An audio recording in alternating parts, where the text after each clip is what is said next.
What's up, y'all? Hope you're having a good day. I'm Xxxtentacion. We keep it easy peasy around here. Keep it easy for us and keep it easy for you. That's why we're not sponsored by it now, but I ain't got sponsors. But this is about X and his killing allegedly orchestrated. We'll see into this video. It's been 5 years since Xxxtentacion was shot and killed, and fans are still eager to know exactly what happened. Now, don't get me wrong, we have plenty of information of what went down at the crime scene, thanks to different angles provided from security cameras and bystanders. We know for a fact that X first withdrew $50,000 in cash from a Bank of America, before he was then followed into a motorsports store in his native Florida, where he was sadly shot dead moments later. His killers Michael Boatwright, Dedrick Williams, Trayvon Newsome, and Robert Allen claimed to have no major ties to X, and that they were only looking for someone to rob. However, with X's half-sister claiming that somebody on the inside knew where he was going to be, and a few other suspicious details we're going to discuss later in the video.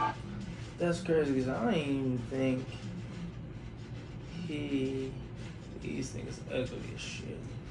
But I didn't know he had a sister.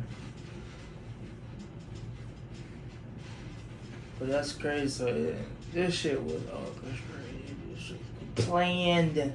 It was planned. I don't care. Like, they at least kill it. It don't look like they're just pinning on somebody and then they just let themselves for some type of. This shit was just stupid.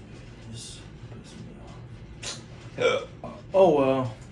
There may be enough evidence to prove that X's murder was a hit job, rather than a robbery gone wrong. Exactly. Hi, I'm Luesta. I make weekly video documentaries of things I'm into. And today we're gonna investigate the mysterious death of X. This game. Why this is playing? You're not ready for it. Yeah, this shit was orchestrated like allegedly.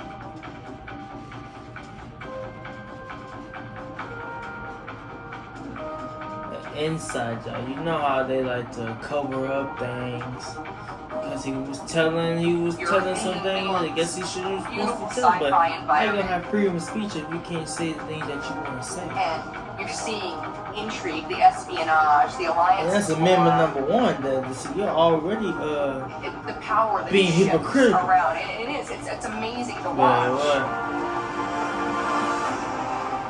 Xxxtentacion. Let's start by recounting the strange timeline of events that many people don't talk about. It all starts with a black SUV that was driven by Dedrick Williams, along with 3 friends by the name of Michael Boatwright, Robert Allen, and Trayvon Newsome. Remember these names and labels as they will all play a pivotal role in the story moving forward. At 8 p.m. on June 17, 2018, only 1 day before X was murdered, a woman by the name of Tony Robinson rented a 2017 Dodge Journey using the Turo app. She was a close friend of Dedrick Williams. They chose to only rent the car for 1 day, making it align perfectly with the day X was killed. Coincidence? Well, when you consider the actions the following day, it seemed evident that they had something big planned.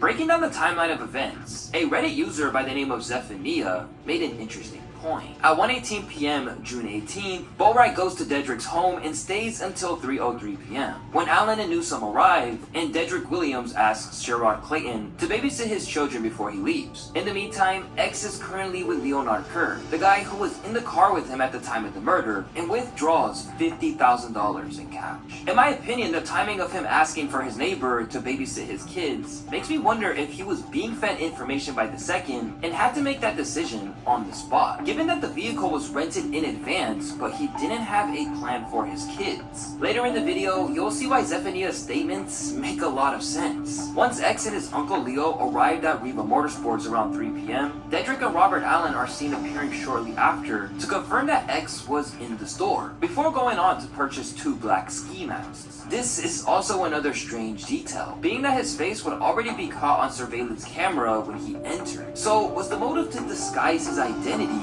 or confirm that his target was there. Nonetheless, X weirdly didn't spend any of his cash at the store and decided to head out after about a half an hour passing. However, as they were heading out to what was said to have been the only exit, the rented black SUV we mentioned earlier blocked their way, and two armed men in black hoodies hopped out and approached X's very identifiable BMW i8. After a struggle ensued and Uncle Leo fleeing the scene, X was brutally murdered with 2 shots to the neck after first refusing to let go of his valuable. Now, there's a few more things I found strange about this altercation. Considering there were 4 armed men against an unarmed man, it seemed a bit odd for the killer to shoot X over a Louis bag, especially when he already had it in his possession before he killed him. Did they know how much money was inside the bag? Also, why did neither of the killers attempt to stop Uncle Leo from fleeing into Riva Motorsports and calling 911? For some fans and true crime enthusiasts, it all seems orchestrated, particularly when X was a polarizing figure both in hip-hop and in the Florida neighborhoods that he had terrorized in his youth. How and why did they know that he walked back out with $50,000? It definitely wasn't a robbery gone wrong. This last comment definitely brings up an interesting perspective, as you'll see later in the video that X and his killers may have been a lot closer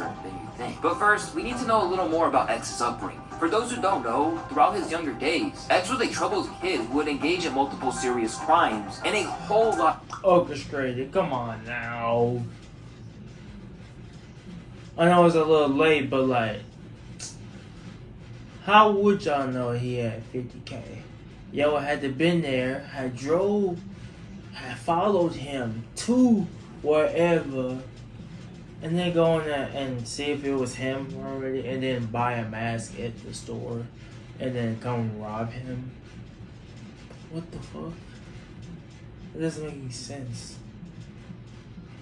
A robbery gone wrong. You had the bag, but then you shot him twice in the neck. It's crazy because I ain't seen no blood, but you know, he had a big jacket on, so you couldn't see it. But when I saw the video, man, that shit was just like, damn. of street fights. These actions would eventually send him to juvie numerous times. He even opened up about how ready he was to get down with his opponents on the famous No Jumper podcast. Are you a fighter? You been getting a lot of fights? Bro, I've been fighting since I was a kid. Fuck. What, he's always been throwing the hands or what? I mean, I've been there plenty of situations, like plenty of fights. Like, I knew him for 4 years, yeah. Armed robbery, armed burglary, possession of a firearm, armed burglary with dwelling, resisting without violence, grand theft of 3 Yeah, charges. he got a lot of charges. Possession of oxycodone. They was trying to direct file his ass. It's also important to note that X's killers were also approximately the same age as him, so it's very possible that X had crossed paths with them in his youth. To emphasize how close their orbits were, X went to high school at Piper while Michael Boatwright attended Coral Springs just 15 minutes away. Though Boatwright was 3 years X's senior, it is highly probable that their paths might have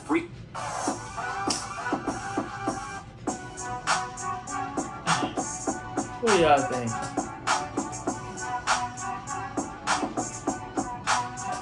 frequently crossed, possibly within similar social groups. Intriguingly, they both spent time in juvenile detention centers located in Pompano Beach and Fort Lauderdale. Given that this area's population is around 300,000 people, one might wonder, how could their paths not have intertwined at some point? Still, despite all these potential connections, X's killers largely played dumb when So it could have been a past beef that they couldn't get over. Pride time. Jeez. Pride time.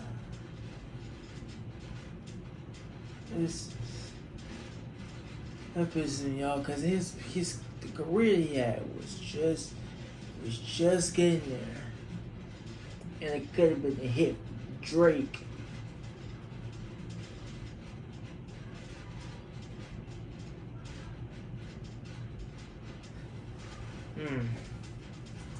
asked if they had any inclination about who he was, but it doesn't fully add up. Throughout his testimony as a state witness in order to get a lighter sentence, Robert Allen maintained that X was just in the wrong place at the wrong time, and that it could have been anyone who was held up by them that day. Whose idea was it to rent the vehicle? Why? Rob who? His half-sister Ariana feels different. Speaking to The Sun, she suggested that someone had definitely set him up. There's somebody inside that knew where he was going to be at the exact time and when he was leaving that exact time for them to know when to come and to do what they did. From the very moment that the news broke, it was said that X's family and close confidants were skeptical about this being a random attack due to X reportedly being aware that he had enemies in his native Florida. Honestly, I hate to say it, but I don't believe it was a robbery, said ZX Flow, a close friend and producer for X. I know there were people who were very jealous and envious of him. He came from an area where not a lot of people make it out. As a consequence of the danger, X was warned to beef up his security weeks before the murder, but hoping to retain a shred of a normal life, he refused. In doing so, he left himself open to attacks that would have been impossible with a full security detail accompanying him. Although comments such as ZX Flows suggest that someone might have wanted X dead, what would they have to gain from it? Would it just be simple retribution, or were there financial incentives that went beyond the $50K that his killers made off with? Let's take a deeper look. Now that we have explained the oddly strange details of the case, it's time to take a look at why anyone would want Xxxtentacion dead. Aside from the possibility that someone who X had wronged in the past might have had a vendetta against him, there is one argument which points to the one thing that makes the whole world go round: money. As I delved into with the video Why Rappers Are Worth More Dead Than Alive documentary that you can click at the end of this video, X's death caused his market value to explode massively. One person who might have financially benefited from X's death would be the label Empire. Having signed X to a multi-million-dollar deal just prior to his death, it's likely that the company would have taken a life insurance policy out on someone as volatile as X. This is nothing new. In fact, it's frighteningly familiar. And now that so many Empire-backed artists have died, including Young Dolph, King Von, and DMB Rock, there's a theory that Empire is sacrificing their artists for insurance money. But like I said,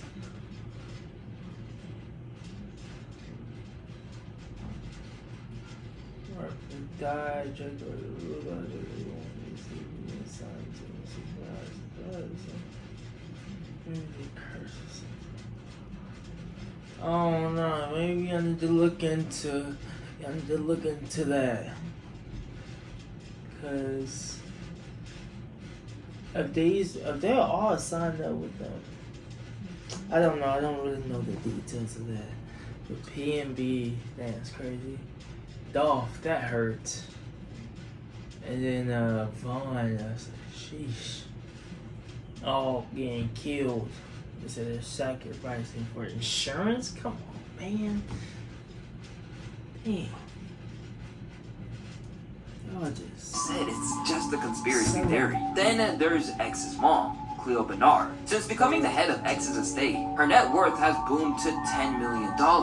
After he passed, she came under fire from his entire fan base for everything from using X's last song to promote an artist she was managing, to allowing the BMW i8 that he had died in to become a museum exhibit. Nowadays, she lives in the lap of luxury, regularly posting pictures of herself in exotic locations, and limiting the comments on every post to stem the flow of negativity. Obviously, this is just a theory too, but it's one that Cleo is understandably not fond of. In 2018, she even sued Ariana for claiming that she was involved in the murder of her own son. Then you have the possible explanation that actually made it to the courtroom. Now, this part is really crazy, so you guys gotta stay with me here. It's that Drake was the mastermind of the whole operation. I seriously hate the fact I have to bring this up, but there's a bunch of evidence to back this up. Years ago, X took issue with Drake stealing his flow from Look At Me for the track KMT.